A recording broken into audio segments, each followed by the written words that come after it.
Tout le monde est un génie. Mais si vous jugez un poisson à sa capacité à grimper à un arbre, il passera sa vie entière à croire qu'il est stupide. Mesdames et messieurs du jury, aujourd'hui, c'est l'école moderne qui est sur le banc des accusés. Je suis ravi que vous ayez pu venir. Non seulement elle fait grimper les poissons aux arbres, mais elle leur fait aussi redescendre et courir 10 miles. Dis-moi, école, es-tu fier de ce que tu as fait? Transformer des millions de personnes en robots, trouves-tu ça amusant? Te rends-tu compte du nombre d'enfants qui se reconnaissent dans ce poisson? Nager à contre-courant en classe, ne jamais découvrir leurs talents, penser qu'ils sont stupides, croire qu'ils sont inutiles. Eh bien, le moment est venu, plus d'excuses. J'appelle l'école à la barre et je l'accuse de tuer la créativité, l'individualité et d'être intellectuellement abusive. C'est une institution ancienne qui a dépassé sa date d'utilité. Alors votre honneur, cela conclut ma déclaration d'ouverture et si je peux présenter les preuves de mon dossier, je le prouverai. Poursuivez. Voici un téléphone moderne. Vous le reconnaissez? Voici un téléphone d'il y a 150 ans. Quelle différence! Voici une voiture d'aujourd'hui et une d'il y a 150 ans. Grosse différence, non? Écoutez ça. Voici une salle de classe d'aujourd'hui et voici une classe d'il y a 150 ans. Oh! N'est-ce pas honteux? En plus d'un siècle, littéralement rien n'a changé et pourtant, vous prétendez préparer les élèves pour l'avenir? Mais avec de telles preuves, je dois demander, préparez-vous les élèves pour l'avenir ou pour le passé?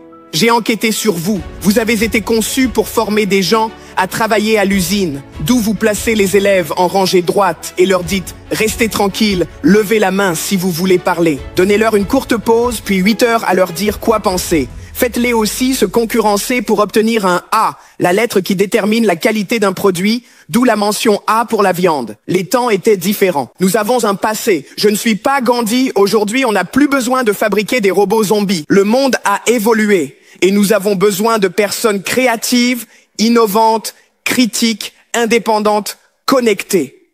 Chaque scientifique dira qu'aucun cerveau n'est identique. Tout parent confirmera.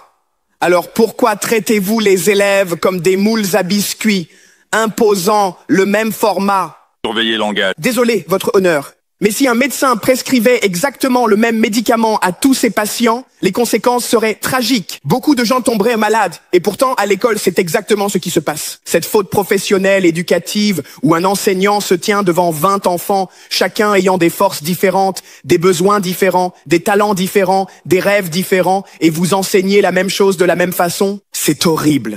Mesdames et messieurs, l'accusé ne devrait pas être acquitté. C'est peut-être l'un des pires crimes jamais commis.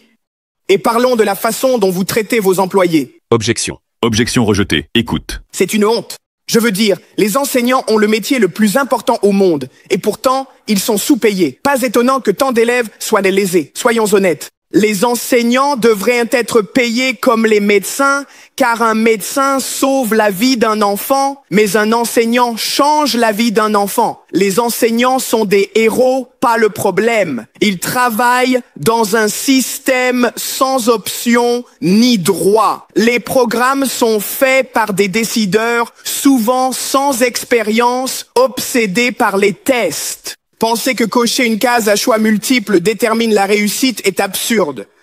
En fait, ces tests sont trop cruels pour être utilisés et devraient être abandonnés. Mais ne vous fiez pas qu'à mon avis. Frédéric J. Kelly, l'inventeur des tests standardisés, a dit « Ces tests sont trop cruels pour être utilisés et devraient être abandonnés ». Mesdames et messieurs du jury, si nous continuons sur cette voie, les conséquences seront fatales.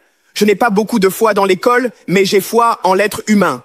Et si nous pouvons personnaliser les soins de santé, les voitures et les pages Facebook, alors il est de notre devoir d'en faire autant pour l'éducation. Améliorons-la, changeons-la, débarrassons-nous de l'esprit d'école, car cela ne sert à rien, à moins que nous ne travaillions à révéler l'esprit de chaque élève. Voilà ce que devrait être notre mission. Plus de Common Core. À la place, atteignons le cœur de chaque élève dans chaque classe. Bien sûr, les mathématiques sont importantes, mais pas plus que l'art ou la danse. Offrons à chaque talent une chance égale. Je sais que ça ressemble à un rêve, mais des pays comme la Finlande font des choses impressionnantes et ont des journées d'école plus courtes. Enseignants salaire décent, les devoirs sont inexistants et ils privilégient la collaboration plutôt que la compétition. Mais voici le plus surprenant, les garçons et les filles. Leur système éducatif surpasse tous les autres pays du monde.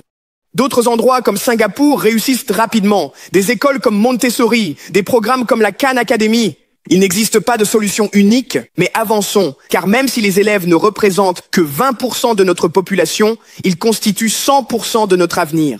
Alors écoutons leurs rêves et rien ne pourra nous arrêter dans ce que nous pouvons accomplir. C'est un monde dans lequel je crois, un monde où l'on n'oblige plus les poissons à grimper aux arbres. Alors, si tu veux recevoir ce genre de contenu, n'oublie pas de t'abonner à notre compte.